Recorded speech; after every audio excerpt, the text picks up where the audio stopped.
YSRTP అధ్యక్షురాలు YS Sharmila Bellampalli MLA దుర్గం చిన్నేని ఉద్దేశించి చేసిన ఆరోపణలను ఎమ్మెల్యే తీవ్రంగా ఖండించారు.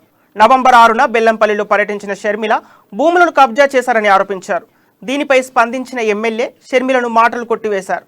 ప్రభుత్వ భూమి కానీ సింగరేణి భూమి కానీ ఒక్క గుంట అయినా తన పేరు మీద ఉంటే ముక్కు నేలకు రాస్తా అని, ఒకవేళ తన పేరు లేదంటే షర్మిల ఏ శిక్షకైనా సిద్ధమని సవాల్ విసిరారు. ఒక ఆవిడ వచ్చేసి నేను రాజశేఖర్ రెడ్డి గారి కూతుర్లు, మరి నా కోట్లయ్య ప్రజలకు సంబంధించినటువంటి విషయం, వాళ్ళందరూ నా ఆఫీస్కి వచ్చి మరి మాకు అన్యాయం జరుగుతున్నది అని చెప్పి అడిగితే తప్పకుండా నేను న్యాయం చేపిస్తా అని చెప్పేసి పోలీస్ అధికారులకు చెప్పడం జరిగింది. అక్కడ ఏ విధంగానైతే న్యాయం ఉంటుందో, పేద ప్రజలకు న్యాయం ఏదైతే జరగాలో అది జరగవలసింది అని చెప్పేసి నేను చెప్పడం జరిగింది.